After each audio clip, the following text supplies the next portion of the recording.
అనాది అనంత జ్ఞాన పూర్ణ రూపమై సనాతనం సనాతనం వేదమై సునాదమై సమాజ ధర్మ రక్షణార్థమై సనాతనం సనాతనం భారత్ మాతా కీ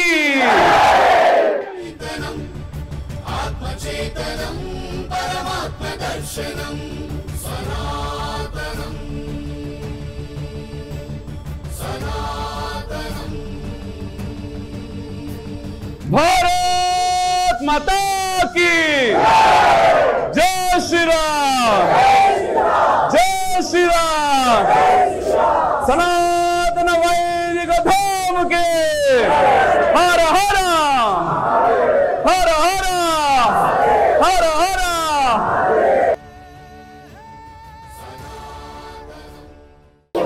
అందరికీ నమస్కారం అండి. ఒకసారి అందరం కూడా మనం మన తల్లికి జై కొడదాం. ఒకసారి భారత్ మాతా కీ. చాలా బాగుందండి. చెప్పారు 108 కుటుంబాలతో కలిసి మేము చేస్తున్నాము అని. ఆ సంఖ్య కాస్త 1300కు పైచిలకు జరిగింది అన్నారు. చాలా అద్భుతం. ఒక్కసారి మీ అందరికీ అంటే నేను ఒక్కరిని చప్పట్లు కొడితే వినిపించదు, ఇంతమంది ఉన్నాం కాబట్టి కొంచెం గట్టిగా కొట్టవచ్చు చప్పట్లు. అందులో ఇక్కడ చాలా మంది కాలేజ్ పిల్లలు ఉన్నారు. చాలా ఆనందంగా అనిపించింది నాకు రాగానే వాళ్ళందరినీ చూడగానే. ఎందుకంటే ఇటువంటి కార్యక్రమాల్లో దేవాలయం అనగానే పారాయణం అనగానే ఎంతసేపు మనం ఏంటంటే పెద్దలకు మాత్రమే అన్నట్టుగా బోర్డు ఉండదు, కానీ బోర్డు ఉన్నట్టుగా బిహేవ్ చేస్తాం మనం. పిల్లలు రారు, దూరంగా ఉంటారు. కానీ ఇక్కడ చాలా మంది పిల్లలు కూడా ఉన్నారు. వాళ్ళకి పెద్దలు చప్పట్లు కొట్టవచ్చు ఒకసారి. అద్భుతం. అయితే ఇంతకుముందు మనం భారత్ మాతాకి జై అన్నప్పుడు అందరి నోళ్ళు లేచాయి కానీ చేతులు లేవలేదు కదా. కొందరి చేతుల్లో మొబైల్స్ ఉన్నాయి కానీ అందరి చేతుల్లో మొబైల్స్ లేవు. మొబైల్ ఉన్నా కూడా ఒక చేయిలో ఉన్నాయి, ఇంకో చేయి పక్కన ఉంటుంది కదా. ఎందుకు చేయి లేపాలి అనే విషయం మీ అందరికీ తెలుసని అనుకుంటున్నా. ఏ విషయంలో అయినా ఫలానా చిన్నప్పటి నుంచి మనం స్కూల్కి వెళ్తాం. స్కూల్కి వెళ్ళగానే రూల్ నెంబర్ పిలుస్తారు, 1 2 3 అనగానే ఉపస్థితి ఆచార్జీ అన్నా ఎస్ సార్ అన్నా ఏదైనా కూడా చేయి మాత్రం పైకి లేపాలి. చేయి లేపితేనే మనం ఉన్నట్టు. మన అస్తిత్వాన్ని మనం కాపాడుకోవాలంటే మనం చేయి లేపాలి. చేయి లేపకుండా నోళ్ళు లేపకుండా మనం ఉంటే ఏమవుతుంది అంటే మన అస్తిత్వం మనకు ఉండదు. ఏమవుతుంది? ఎవరైతే నోటితో గట్టిగా మాట్లాడుతున్నారో, ఎవరైతే చేతులు పైకి లేపుతున్నారో వాళ్ళు మాత్రమే ఉన్నట్టు మనం అందరం తలుస్తాం. మనమే కాదు, అందరూ తలుస్తారు. కాబట్టి భగవంతుడు మనకు చేతులు ఇచ్చిండు, అవి పని చేసేలా చేసిండు. కాబట్టి వాటికి పని అప్పచెప్పాలి అప్పుడప్పుడు. లేకపోతే ఎదుటి వాళ్ళు పని అప్పచెప్తే కష్టమవుతుంది. అదే చేస్తున్నారు. భారత్ మాతా కీ. నాకైతే చాలా చాలా చాలా చాలా అద్భుతంగా అనిపిస్తుంది. ఇంతమంది చేతులు పైకి లేవి జై కొడతా ఉంటే ఇంకోసారి కొడతాం.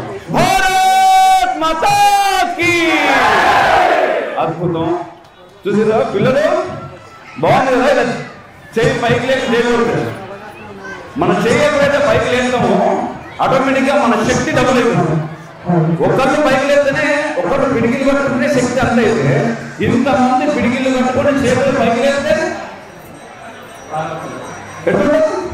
భారత్ మాతా కీ. ఇట్లా ఉండదు.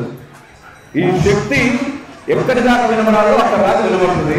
మనకేం కావాలో అది మనకు అందజేస్తుంది. చూసారా మీరు 3 సార్లు చేయలేకపోయినా నేను కొంత కష్టపడుతున్నది. కొంచెం ఇబ్బందిగా ఉంది, మన మనసులో అనుకున్న వైపు చెప్పలేదు. కానీ మీరు 3 సార్లు చేయకపోవడానే స్వామికి వీళ్ళకి ఏదో కావాలంట అనిపించిన ఆయన తీసుకొచ్చి నాకు చేయించారు. సంకల్పం అట్లా ఉంటుంది.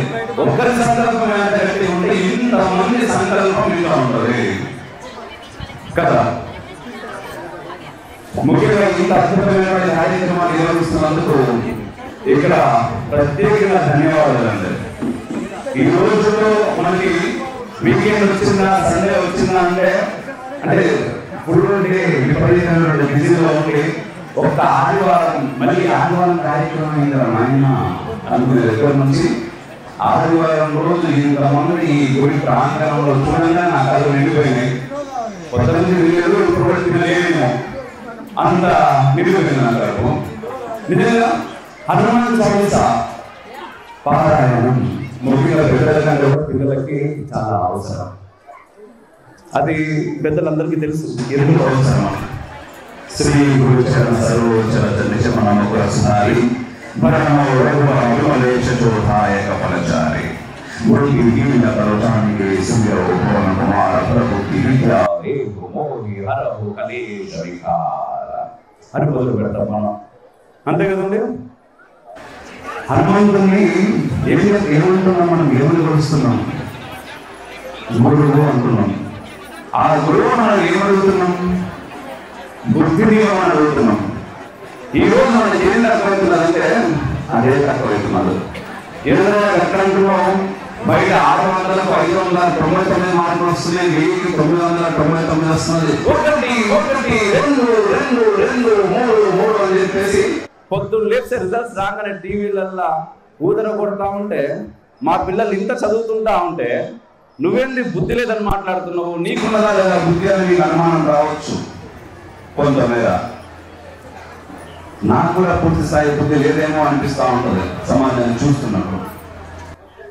ఈరోజు నిజంగా పిల్లలు ఉన్నారు కాబట్టి చెప్తున్న ఒక మాట, మనం అందరం కూడా పిల్లల కోసం చాలా ఎక్కువగా శ్రమిస్తూ ఉంటాం, కష్టపడతా ఉంటాం, తపన పడుతూ ఉంటాం, వాళ్ళకి ఏదో చేయాలి అనుకుంటా ఉంటాం. వాళ్ళ కోసం బీరువాళ్ళలో డబ్బులు దాచుతాం, నగలను బ్యాంకుల్లో దాచాల్సిన అవసరం వస్తే తృణప్రాయంగా సెకండ్ థాట్ లేకుండా అప్పుడప్పుడు శ్రీమతులు భర్తల గురించి బ్యాంకులో నగలు పెట్టాలంటే ఇబ్బంది పడతారేమో, కానీ పిల్లల చదువుల గురించో వాళ్ళ పెళ్లిళ్ళ గురించో లేదా ప్రయోజకుడు అవ్వడానికి నగలు పెట్టడానికి క్షణం కూడా ఆలోచించకుండా తీసుకుపోయి బ్యాంకుల్లో తాకట్టు కూడా పెడతాం, పైసలు తీసుకొస్తాం, వాళ్ళకి ఇస్తాం కదా. కానీ వాడు ప్రయోజకుడైతే మనం చేసిన కష్టానికి ప్రయోజనం. మరి ప్రయోజకత్వం అంటే ఏంటిది? వాళ్ళు పోయి రేపటినాడు నెలకు ₹1,00,000 సంపాదించి ఏదో అమెరికాలో ఉండి లేకపోతే ఇంకెక్కడో ఉండి మనం ఫోన్ చేసినా కూడా లిఫ్ట్ చేయకుండా టైం లేదని చెప్పకుండా ఎప్పుడో ఒకప్పుడు వాట్సాప్లో మన వాళ్ళ ఫోటోలు పెట్టుడా లేదు. ఈ దేశం గురించి, ఈ సమాజం గురించి, ఈ ధర్మం గురించి ఆలోచిస్తూ అమ్మ నాన్న అంటూ ఎంత బిజీగా ఉన్నా సరే మన పైన ప్రేమ చూపించుడా. మీరు చెప్తేనే పిల్లలకు అర్థమవుతుంది. ప్రశ్న నేను మిమ్మల్ని అడిగిన, అమ్మా ప్రేమ ప్రేమ రావాలి, ప్రేమ రావాలి అంటే ఎట్లా వస్తుంది ప్రేమ? మరి ఏం ప్రేమ? అది దేని పట్ల ప్రేమ? ప్రేమ అంటే ఈ రోజుల్లో రేపట్ల మనకు కనిపించేది ఒకటి మాత్రమే. అదే ప్రేమ అంటే లవ్, కాదలు, ఇష్టు, నానాదాలు ఉన్నాయి, పర్యాయ పదాలు ఉన్నాయి, అది కాదు. కానీ ఎవరిపైన ప్రేమ ఉండాలి? దేనిపైన ప్రేమను పెంచాలి? ఆ ప్రేమ గురించి మనకి ఎక్కడ చెప్పాలి? అమ్మ మీకు కాలేజీలో ఏదైనా ప్రేమ పాఠాలు నేర్పిస్తారా? లేకుంటున్నారు. ప్రేమను చిరిచి అనుకోకూడదు, అనుకోవాల్సిన అవసరం లేదు. ఎందుకంటే మన భావనలో ప్రేమ ఒకటి మాత్రమే. ఎందుకంటే ఈ సినిమాలు కావచ్చు, కావచ్చు, మనకి అదే నేర్పిస్తుంది, అదే చూపిస్తుంది. రామయ్య సీతమ్మ మీద పడలేదు, గట్టిగా చెప్పొచ్చు. ఏంటి లక్ష్మణుడికి రామయ్య మీద ఉన్నది, రాముడికి దశరథుని మీద ఉన్నది ఏంటిది, హనుమయ్యకు రాముని మీద ఉన్నది ఏంటిది, ఏంటిది మరి ప్రేమ గురించి చెప్తున్నప్పుడు సిగ్గుపడుతున్నారు. వాళ్ళు ప్రేమ పాఠం చెప్తున్నారంటే సిగ్గుపడుతున్నారు, చిచ్చేస్తున్నారు. ప్రేమ ఎముకలు కొరికే చలిలో 40 నుంచి 50 డిగ్రీల ఉష్ణోగ్రత ఉన్నటువంటి వేడులో, ఇసుక దిబ్బల్లో, మంచు పర్వతాల్లో పోతే పోనీ ప్రాణమేమున్నది, నా భార్య, నా తల్లి, నా తండ్రి, నా కూతురు, వీళ్ళందరికంటే కూడా నాకు ఈ దేశమే ముఖ్యమని అక్కడ బార్డర్లో మన కోసం యుద్ధం చేస్తున్న సైనికులకి ఈ దేశం మీద ఉన్నది ఏంటిది, ఏంటిది ప్రేమ. ఆ ప్రేమను మనం పొందాలి, ఆ ప్రేమను మనం స్వీకరించాలి. మనము ఈ సమాజాన్ని ప్రేమించాలి, ఈ దేశాన్ని ప్రేమించాలి, ఈ ధర్మాన్ని ప్రేమించాలి, మన తల్లిదండ్రులను ప్రేమించాలి, మన సాటి వాళ్ళను ప్రేమించాలి. సమాజం పట్ల మనం బాధ్యతగా పెరగాలి. ఎట్లా పెరుగుతాం? మనకేమో నేర్పిస్తున్నారు కదా, నేర్పిస్తున్నారు కదా ప్రత్యేకంగా స్కూళ్ళలో కానీ కాలేజెస్లో కానీ. ఇంట్లో నేర్పించాలి అంటే మన స్కూల్ ఫీజులు మన కాలేజీ ఫీజులు కట్టడానికి ఇంట్లో అమ్మ నాన్న ఇద్దరు కష్టపడితే తప్ప చిన్నవాడిని ఎల్కేజీ ఫీజు కట్టడం కష్టమవుతుంది ఈరోజు కదా. మనమేమో గవర్నమెంట్ స్కూల్స్ గురించి గవర్నమెంట్ కాలేజెస్ గురించి ఏమైనా కాన్సన్ట్రేట్ చేద్దాము అనుకున్నప్పుడు కొంతమేర కొన్ని కాలేజెస్లో పరిస్థితి మారుతుంది, కానీ ఇంకా చాలా కాలేజెస్లో చాలా స్కూళ్ళలో పరిస్థితులు మారాల్సినటువంటి అవసరం ఉండదు. మనం వాటి గురించి అడిగే ప్రయత్నం లేదు. ఎందుకంటే నేను చెప్పిన కదా, మన నోరు లేవదు, మన చెయ్యి లేవదు. మన చెయ్యి ఎంతసేపు జాపుతుంది కింద. ఇది ఏంది కరెక్ట్గా ఎలక్షన్స్ టైంలో చెయ్యి మనం కిందికే పోతుంది, కిందికే.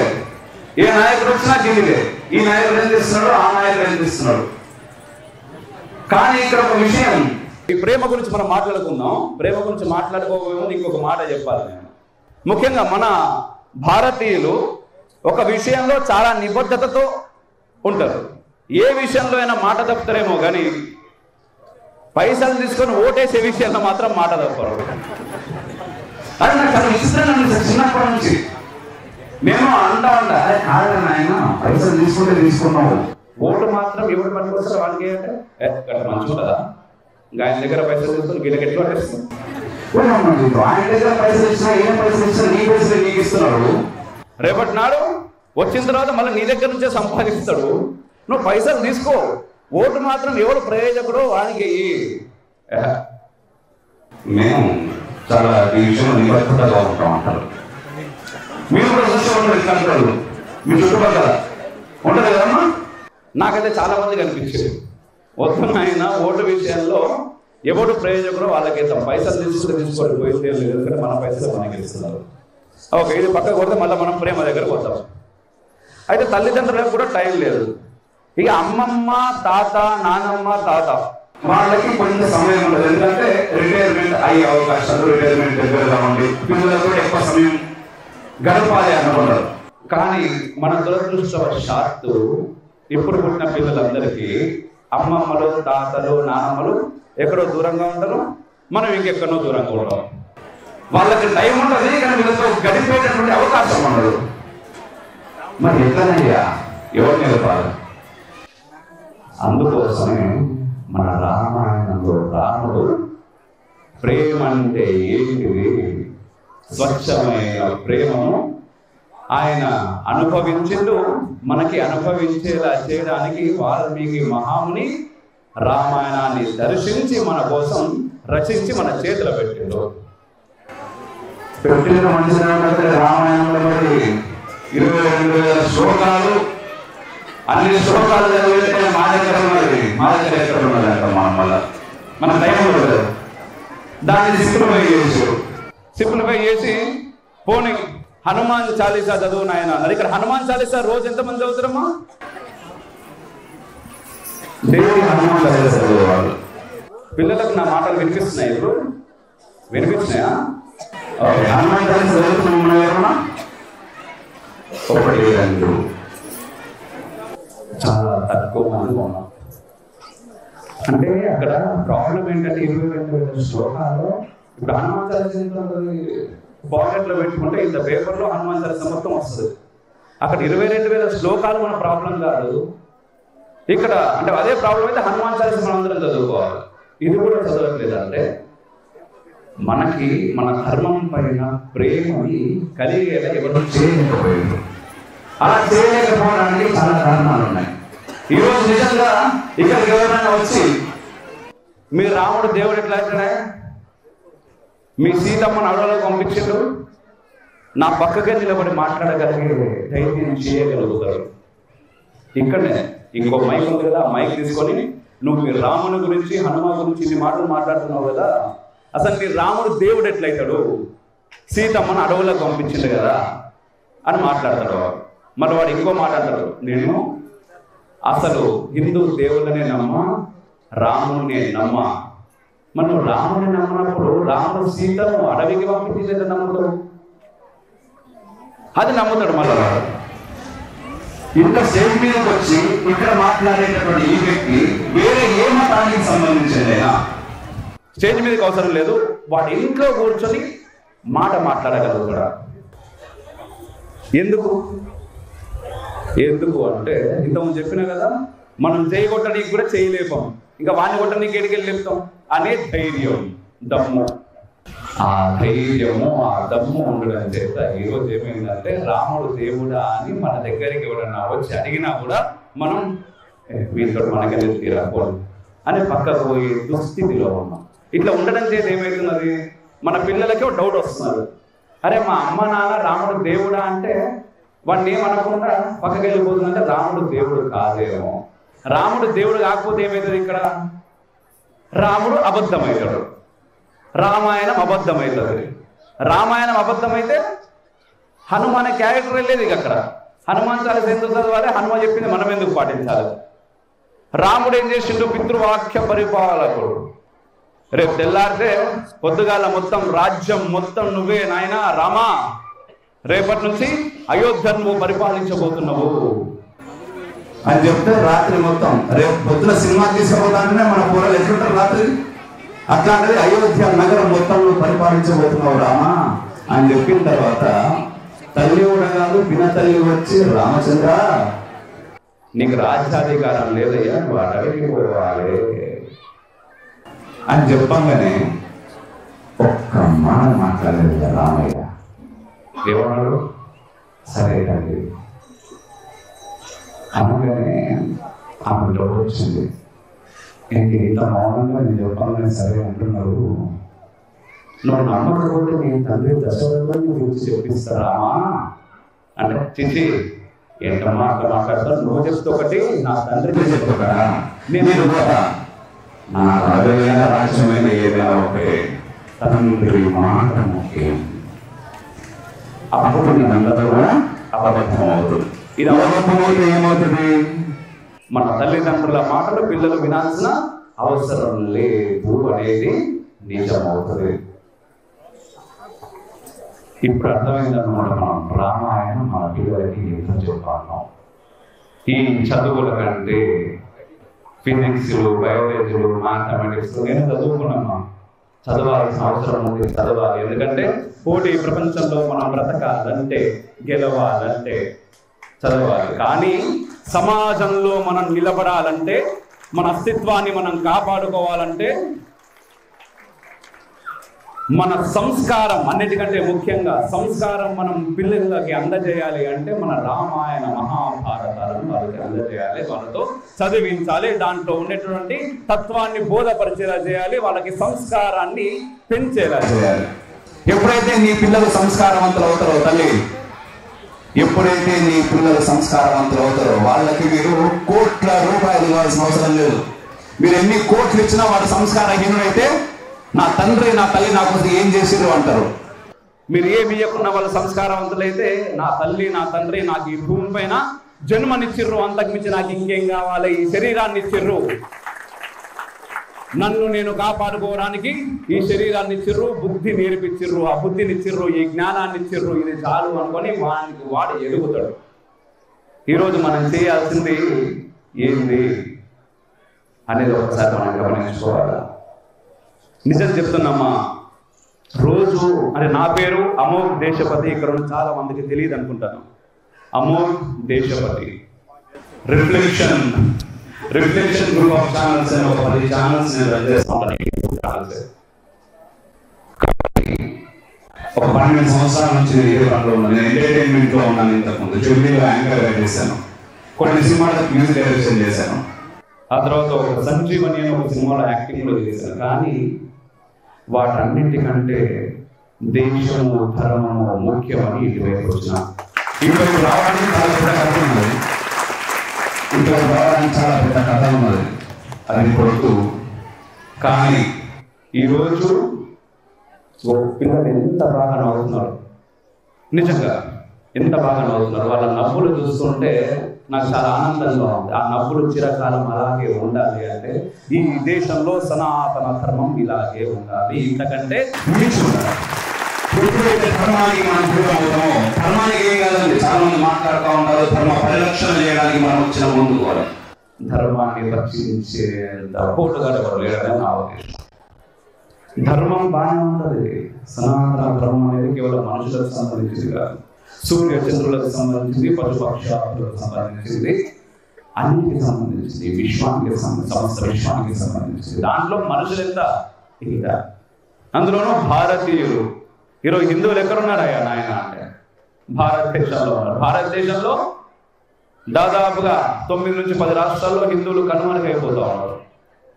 మిగిలిన రాష్ట్రాల్లో అక్కడక్కడ ఉన్నారు. అట్లా ఉన్న వాళ్ళను చంపుతా ఉన్నారు. బాంబు బ్లాస్ట్ గురించి విన్నారు కదా, 2 బ్లాస్టులు జరిగినాయి. కొన్ని ఆ బ్లాస్టులు చేసిన వాళ్ళు ఎవరు?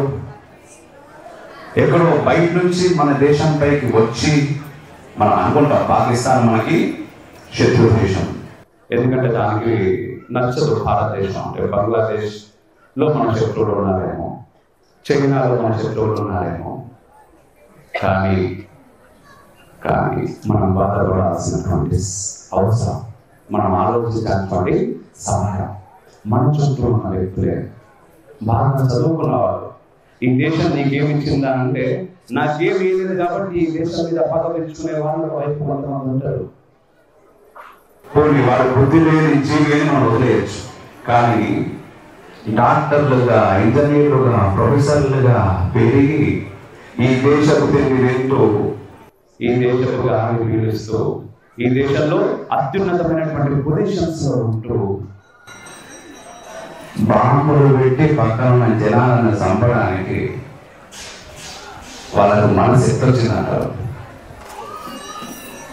ఎట్టొచ్చిందంటే పక్కన ఉన్న వ్యక్తిని అకారణంగా తిట్టమంటేనే మనకు నోట్లాదే అవసరం. మీరు తిరుగుతారా? నేను ఇప్పుడు ఎవరన్నా పిలిచి ఇక్కడ కూర్చోవడం లేచి తిట్టుకుంటే తిరుగుతారా? మీరు తిడతారా? ఎండ కొడుతున్నారు పాపం, అయినా కూడా ప్రశాంతంగా కూర్చొని వింటున్నారు తప్ప అది ఎందుకు రమ్మని ఇట్లా కూర్చోబెట్టారు అనుకుంటలేరు అందరూ. కానీ అట్లాంటి వృత్తి ఎందుకు కలిగింది? ఏం నేర్పుతున్నాం? ఎటువైపు మనం ప్రయాణం చేస్తున్నాం? మనం ఆలోచించాలి. అందుకోసమే పిల్లలకి కానీ పెద్దలకి కానీ అవసరం ఏంటి అంటే మన ధర్మం చెప్తున్నటువంటి తత్వం. రామాయణం అనగానే రాముడు, సీత, లక్ష్మణుడు, ఆంజనేయుడు, దీనిలో ఉండేటటువంటి 22,000 శ్లోకాలు. కింద చిన్నప్పుడు బాలకాండ, తర్వాత కృష్ణుడు బాలకాండ, కృష్ణుడకాండ, అయోధ్యకాండ, సుందరకాండ, యుద్ధకాండ, అరణ్యకాండ. ఇన్ని కాండలు ఉన్నాయి. అన్ని కాండలు, కాండల పేరు వినగానే మనకు అర్థమైపోతుంది. బాలకాండ అంటే రాముడు చిన్న ఉన్నప్పుడు నడిచినటువంటి ముచ్చట. తర్వాత అరణ్యకాండ అంటే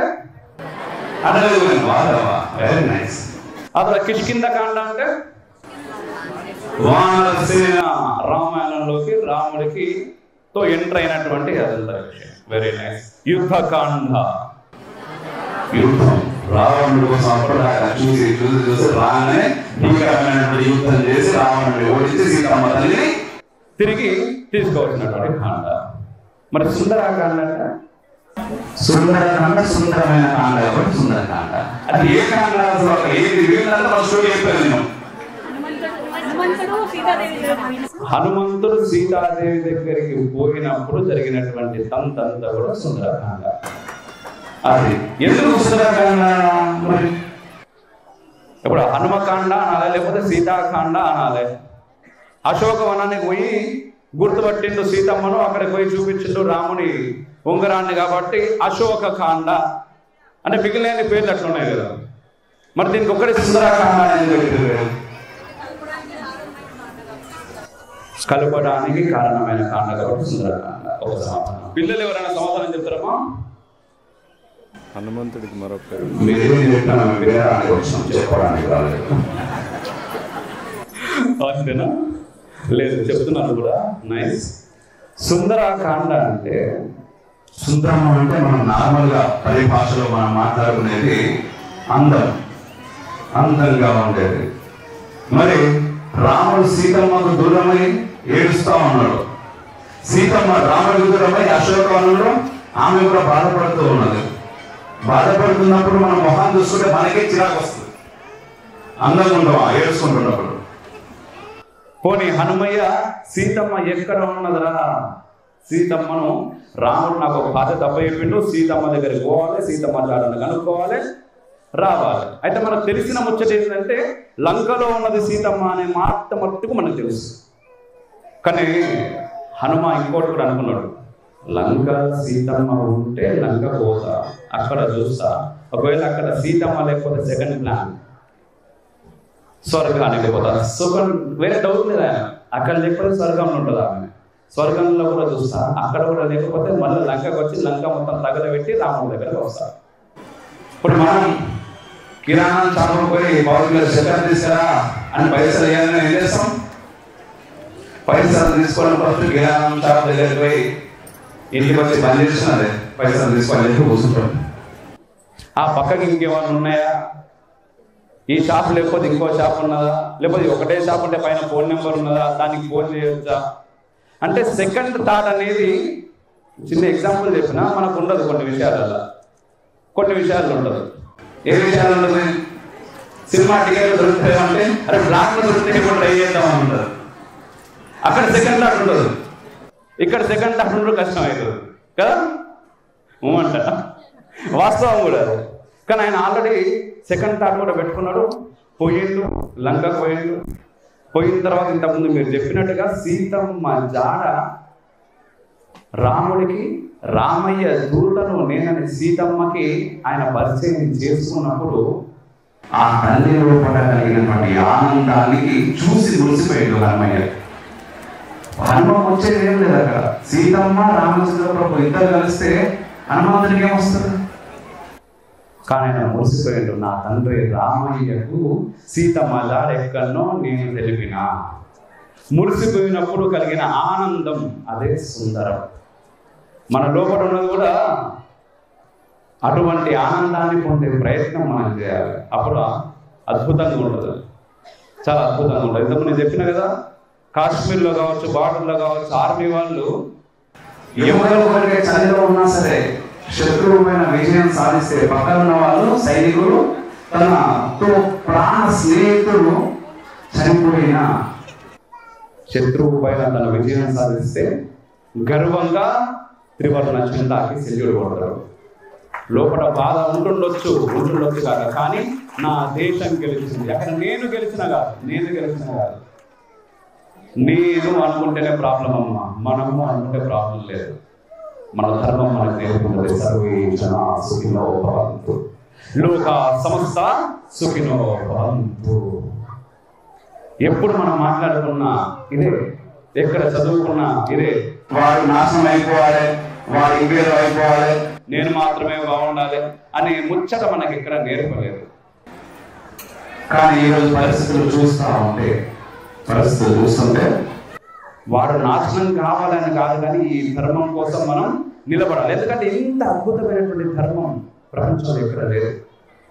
మన భారతీయ సనాతన ధర్మం మాత్రమే మనకు నేర్పింది అందరూ బాగుండాలి, అందరిలో దేవుణ్ణి చూడాలి అని.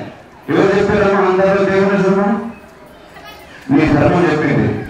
పక్కలో దేవుణ్ణి చూడు, మానవ సేవ అనే మాటలు మాట్లాడతాం మనం, అవునా? ఇవన్నీ ఎవరు నేర్పరు, మన ధర్మం మనం నేర్పుతున్నది. కాబట్టి ఈ ధర్మం చల్లకుంటే మనం బాగుంటాం. ఇప్పుడు అఖండ భారతం ఉండే ఒకప్పుడు, ఇక పెద్దలందరికీ తెలుసు, మనకు స్వాతంత్రం వచ్చిన తర్వాత ముక్కలు అయిపోయింది. అటు పాకిస్తాన్ పోయింది, ఇటు బంగ్లాదేశ్ పోయింది, మిగిలిపోయింది మన భారతదేశం చిన్నగా. ఈరోజు మీరు వార్తలు చూసుకోవచ్చు, పొద్దున్న ఏమన్నా పాకిస్తాన్ ఎట్లున్నది, అడుగు కదులుతున్నది.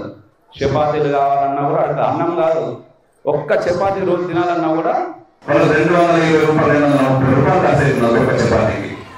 ఇటు బంగ్లాదేశ్ కూడా అడుక్క తింటున్నారు. మరి మన దేశంలో ప్రశాంతంగా ఉన్నాం. కానీ మన దేశంలో కూడా కొన్ని రాష్ట్రాల్లో ఇప్పుడు చూసారు, జమ్మూ కాశ్మీర్ 1990 సంవత్సరం, మీరు చాలా మంది పిల్లలు పుట్టలేదు ఇక్కడ. అక్కడ నుంచి చాలా మంది అక్కడే పుట్టి అక్కడే పెరిగి తమ ఆస్తులు పాస్తులు అన్ని కూడబెట్టుకొని కోటీశ్వరులు అయ్యి ఇక మనకు తక్కువేం లేదురా, నా తర్వాత 10 తరాలు కూడా కూర్చున్నా సరే బతుకుతాయి, ఏం పని చేయాల్సిన అవసరం లేదు. సంపాదించిన కూడా రాత్రి పెట్ట పట్టుకొని భార్య పిల్లలను అక్కడనే వదిలేసి ప్రాణం కోసం పారిపోయి వచ్చేసారు. మన చుట్టుపక్కలనే అక్కడ వ్యక్తులు ఉన్నారు చాలా మంది అక్కడ నుంచి వచ్చిన వాళ్ళు కూడా. మరి ఎందుకు వచ్చే వాళ్ళంతా అక్కడ నుంచి? జమ్మూ కాశ్మీర్ అంటే ఏ దేశం? జమ్మూ కాశ్మీర్ ఏ దేశం అండి? మన దేశం, భారతదేశంలోనే ఉన్నది జమ్మూ కాశ్మీర్. మరి మన దేశం అప్పుడు కూడా మన దేశంలోనే ఉండే కదా. రీసెంట్గా బెంగాల్లో మీరు చూస్తున్నారా, వార్తలలో కనబడుతున్నది. బెంగాల్లో కూడా మన ఎలక్షన్ కంటే ముందు కొంతమందిని చంపిర్రు, కొంతమందిని కొట్టిర్రు, ఇళ్ల నుంచి బయటకు ఎలగొట్టిర్రు అని. ఎందుకు జరుగుతున్నది ఇట్లాంటివన్నీ? సమాజంలో విఘ్నత లోపిస్తున్నది, బుద్ధి లోపిస్తున్నది. బుద్ధినోడు ఎవరన్నా చేస్తారా? అట్లా చేస్తారామా? బుద్ధినోళ్ళు చేస్తారా అట్లా? అందుకోసమని ఆ హనుమాన్ మనం కోరుకునేది ఏంటి అంటే, స్వామి అన్ని మాకున్నాయి నాయన, బుద్ధి లేదు, ఆ బుద్ధిని కొంచెం మాకు. మాతో పాటుగా ఈ భారతదేశంలో బ్రతుకుతున్న మిగిలిన వాళ్ళకు కూడా కొంచెం బుద్ధిని.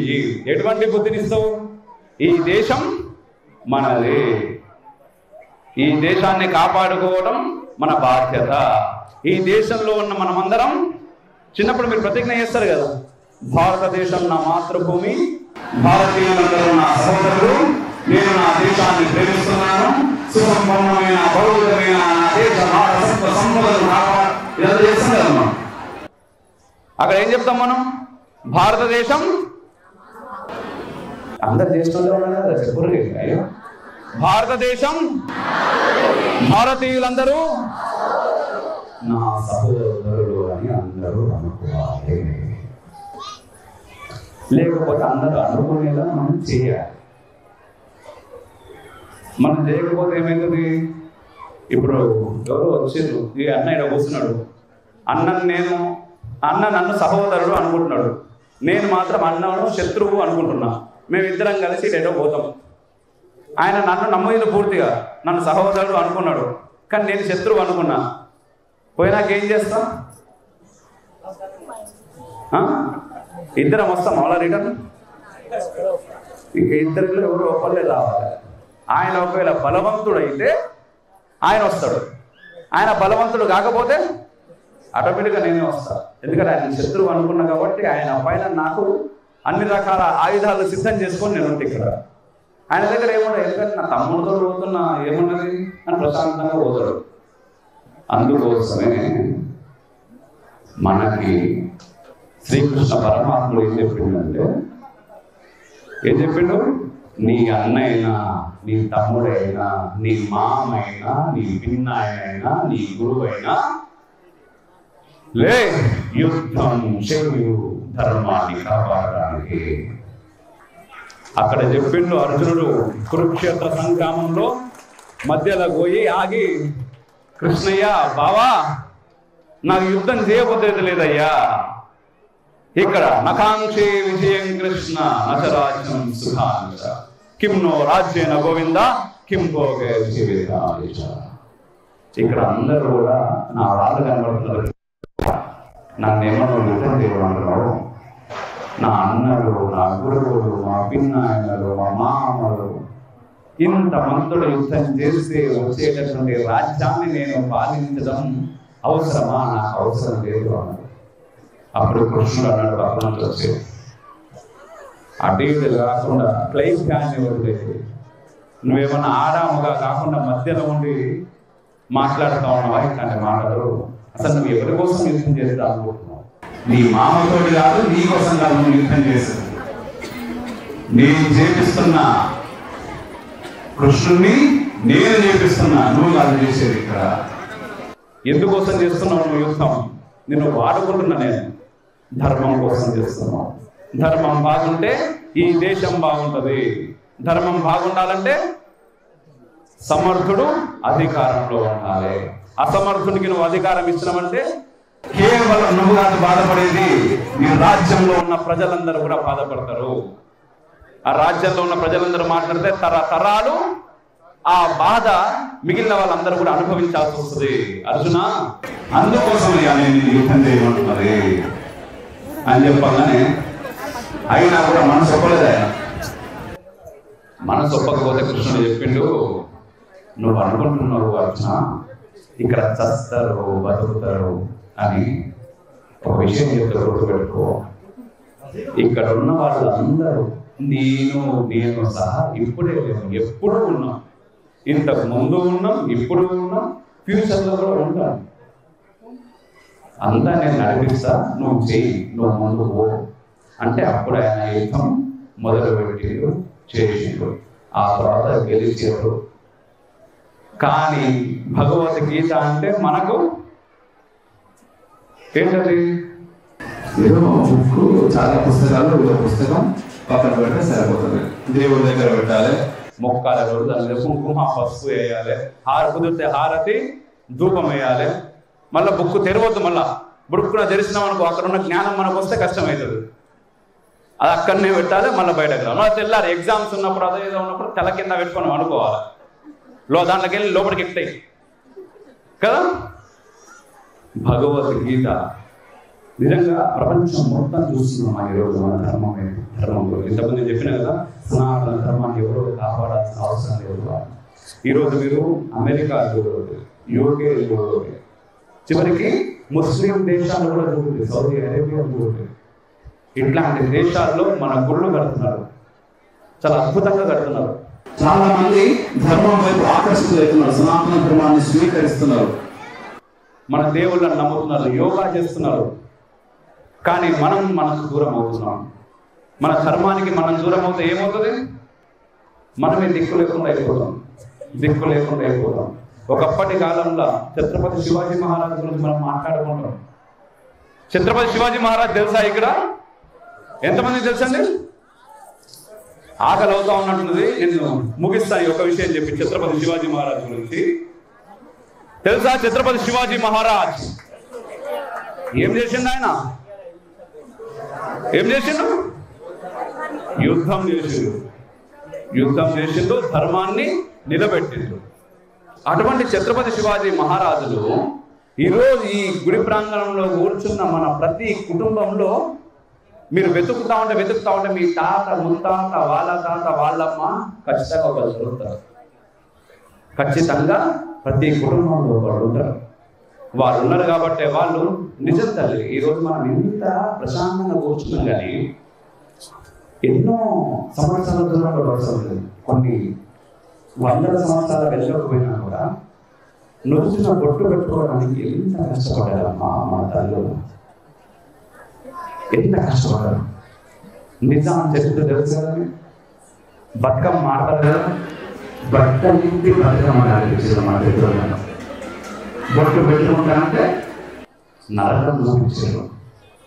మొగోళ్ళు దోపిడీ కట్టుకొని శిగ వేసుకొని బయటకు వస్తే పన్నులు వేసారు, చంపుదనాన్ని బెదిరించారు. ఎన్ని చేసినా కూడా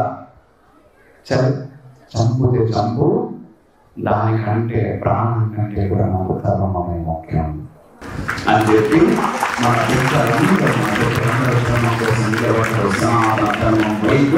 నిలబడుతూ పాటించారు. కాబట్టి ఈరోజు ఇంకా మనం బొట్టు పెట్టుకొని గర్వంగా ఇక్కడ ఉండగలుగుతున్నాం.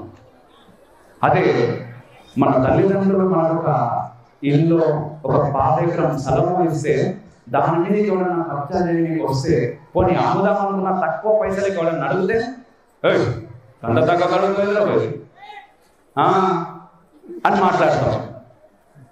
అదే వాళ్ళ ప్రాణాలు సైతం పోనీ అని బుద్ధి మన కోసం ఈ ధర్మాన్ని మన చేతిలో పెట్టి ప్రభుత్వంగా ఎందుకు పెట్టినంటే వాళ్ళు గుర్తించారు ఈ ధర్మం దూరం అవుతే ఈరోజు జరుగుతున్నాయిగా నా కొడుకులకు నా కూతురులకు ఆస్తుల కంటే ఆస్తుల కంటే, భూముల కంటే, జాగల కంటే కూడా ఈ ధర్మాన్ని బలంగా వాళ్ళ చేతిలో పెడితే వారికి సంస్కారం వస్తుంది. సంస్కారం ద్వారా వాడు బ్రతకడమే కాకుండా 10 మందిని బ్రతికించగలుగుతాడు. అందుకోసం వాళ్ళు ఆ ధర్మానికి దూరమైన వాళ్ళు. ఒకప్పుడు ఇదే భారతదేశంలో ఏ మతాలు లేవు, కేవలం సనాతన ధర్మం మాత్రమే ఉన్నది. కానీ ఈరోజు కొత్త కొత్త మతాలన్నీ వచ్చినాయి. కొత్త మతాలు వచ్చిన తర్వాత ఏం జరుగుతున్నది? చాలా మంది అంటారు మతం మారిపోతాం, పోయేదేమున్నది. మతం మారిపోయేదేముంది అంటే మనం చూస్తున్నాం కళ్ళ ముందు. సర్వే జన సుఖినో భవంతు అనే మాటను మతం మారినాక మాట్లాడలేవు. ఈ దేశానికి మించి ఏం లేదు, భారత్ మాతాకే అని నువ్వు మతం మారినాక చేయగొట్టలేవు. త్రివర్ణ జెండాకి 2 చేతులు ఎత్తే సెల్యూట్ మతం మారినాక నువ్వు చేయలేవు. నీ దేశం పైన, నీ ధర్మం పైన, నీ జాతి పైన నీకున్నటువంటి గౌరవం పూర్తిగా పోయినప్పుడు నీకేమనిపిస్తుంది? ఈ దేశాన్ని విచ్ఛిన్నం చేయాలనిపిస్తుంది. ఈ దేశం పైన బాంబులు వేయాలనిపిస్తుంది. ఈ దేశంలో నీతోటి బ్రతుకున్న వాళ్ళని చంపాలి అనిపిస్తుంది. అందుకోసమని వాళ్ళు మతం మారకుండా సనాతన ధర్మం కోసం వాళ్ళ ప్రాణాలైనా సరే పోతే పోని అని వదిలేసారు. కానీ ఈ రోజు మతం మారలేదు. మానం అమ్మ ఈరోజు మనం చూస్తున్నాం. తల్లుడు క్షమించాలి, నా మాట తప్పుగా తెలుసుకోకూడదు. నిజంగా ఆడపిల్లల్ని ఎంత ముద్దుగా చూసుకుంటున్నాం మనం. నిజంగా బంగారు బొమ్మలు లెక్క చూసుకుంటున్నాం మన ఆడపిల్లల్ని. అటువంటి ఆడపిల్లల్ని తీసుకెళ్ళి నలుగురు నిజంగా పెడతారమ్మా. ఎన్ని వార్తలు చూస్తలేదు కదా, ఎన్ని వార్తలు చూస్తలేదు. ఏం చేద్దాం, ఏం చేస్తాం, ఏం నేర్పాలి మన పిల్లలకి? బాగా అనిపిస్తుంది కదా ఆ ప్లేస్ మన పిల్లలు ఉంటే బ్రతకగలుగుతాం. వాళ్ళకి మనం ఏం అందించాలి ఒక్కసారి ఆలోచించండి. మీరు ఎన్ని ఆస్తులు ఎన్ని వాస్తులు కూడా పెట్టినా ధర్మాన్ని ధర్మాన్ని ధర్మాన్ని వాళ్ళ చేతిలో పెట్టండి. మన పూర్వీకులు ఎంతో సురక్షితంగా వాళ్ళ మాన ప్రాణాలను వదిలేసి పోతే మనకు అప్పయ్యారు. మన బాధ్యత ఇది. ఇప్పటికే భారతదేశంలో 9 రాష్ట్రాల్లో హిందువులు మైనారిటీ అయిపోయారు. మిగిలినంత కన్వర్షన్స్ అయిపోతా ఉన్నాయి, లౌకికాలు అవుతా ఉన్నాయి. మన పిల్లలను మనం కాపాడుకోవాలి, వాళ్ళకి మన సంస్కారం నేర్పాలి, వాళ్ళ లోపల శాస్త్ర ధర్మాన్ని నేర్పాలి. ఎంతసేపు ఎవడు ఏదన్నా పడుడు కాదు, నోరెత్తి మాట్లాడు, నీకు కావలసిన హక్కును నువ్వు పొందు. వాళ్ళు ఎవరైనా సరే అది మనమే బోధించాలి. మన రామాయణ మహాభారతాలను, మన గీతా సారాన్ని వాళ్ళకు తెలిపే ప్రయత్నం చేయాలి. ఈరోజు ఎంతో మంది ఉన్నారు చెప్తున్నారు, దయచేసి ర్యాంకుల మోసంలో పడకూడదు. ర్యాంకులు అవసరమే, కానీ అంతకు మించి సంస్కారం ఖచ్చితంగా అవసరం. ఆ సంస్కారం లేని చదువులు ఎందుకు పనికిరావు? దయచేసి మన ధర్మం పట్ల వాళ్ళకి ప్రేమ కలిగేలా చేయండి. ప్రేమిస్తే చాలు. ప్రేమిస్తే సిద్ధం అవుతారు, ఏంటన్నా చేస్తారు. ఈ దేశం పట్ల, మన ధర్మం పట్ల, ఈ రెండింటి పట్ల ప్రేమ ఉంటే చాలు. మీ పిల్లలు రేపటినాడు మీరే ఊహించినంత గొప్పలు అవుతారు. మంచిని పంచుతారు, మంచి చేస్తారు. చాలా ఆలస్యం అవుతుంది మీకు కూడా. నిజంగా నాకు ఈ అద్భుతమైనటువంటి అవకాశాన్ని ఇచ్చినందుకు ప్రత్యేక ధన్యవాదాలండి. ఆకలి అవుతున్నట్టుంది, పిల్లలకు కూడా ఎండ కొడుతుంది పాపం, నాకు ఇబ్బందిగా ఉంది. కానీ నిజంగా ఇంతమంది కలిసి ఈ చక్కని కార్యక్రమాన్ని వీరు చేయడం కాదు, మీరు ఉపయోగించుకున్నారమ్మా, ఉపయోగించుకున్నారు. ఎందుకంటే ఇట్లాంటి కార్యక్రమాలు చేయడానికి అక్కడ కొంతమంది ప్రయత్నం చేస్తారు, కానీ ఉపయోగించుకునే జనాలు ఉన్నారు. మీరందరూ ఉపయోగించుకున్నారు. నిజంగా రామనామం ఎక్కడ పలికినా కూడా, రామకథ ఎక్కడ చెప్పినా కూడా హనుమ ఖచ్చితంగా అక్కడికి వస్తాడు, వింటాడు, చూస్తాడు అంటారు. ఇక్కడ హనుమ దగ్గరికి వచ్చి మీరు రామనామము రామకథ చెప్పుకుంటుంటే ఇంకా ఆయన ఎంత సంతోషిస్తాడు. మీకు ఏం కావాలన్నా ఇట్లా ప్రసాదం చేస్తారు. నిజంగా నాన్న పిల్లలు మీకు మరొకసారి చెప్తున్నా, హనుమాన్ చాలీసా తెలుసా మీకు? చదువుడు పక్క పెట్టుకుంటారు, తెలిసిన వాళ్ళు చేయలేవు కూడా ఒకసారి. హనుమాన్ చాలీసా ఫోన్లు ఉన్నాయా మీ దగ్గర? మీ ఇళ్ళల్లో ఉన్నాయా? లేకున్నా సరే కావాలంటే నేను హనుమాన్ చాలీసా ప్రింట్లు తీసి సార్కి ఇస్తా, లేకపోతే సారే తీసిస్తాడు. మీ అందరికీ ప్రతిరోజు పొద్దున ఒక్కసారి హనుమాన్ చాలీసా చదువుకోరు. ఆ హనుమాన్ చాలీసా చదివేటప్పుడు మీరు ఒకటే కోరిక, స్వామి అనండి, స్వామి స్వామి నాకు బుద్ధిని ప్రసాదించు. ఈ ఒక్క సంకల్పం చేసి హనుమాన్ చాలీసా చదువుకుని చెప్తున్నా కదా, మీకు బుద్ధి ఉంటే చాలుతుంది, అన్ని వచ్చేస్తాయి. ఇట్లా ఏది కావాలన్నా ఇదే కదా జ్ఞానం. ఈ జ్ఞానం ఉంటే మనకి ఏది కావాలని వచ్చేస్తుంది. ఆయన జ్ఞానాన్ని ప్రసాదించేటటువంటి దైవం. కాబట్టి మీరందరూ ఏం చేయకూడదు, హనుమాన్ చాలీసా చదువుతారు. ఫస్ట్ ఒక 11 రోజులు హనుమాన్ చాలీసా చదివిన తర్వాత మీకే అర్థమవుతుంది చేంజ్. 11 రోజులు ఫస్ట్ చదవండి, చేంజ్ రాకపోతే నన్ను అడగదు. సరేనా? సరేనా? పెద్దోళ్ళు చెప్తున్నారు, చిన్నోళ్ళు చెప్తలేరు. సరేనా? అది భారత్ మాతా కీ జై శ్రీరామ్.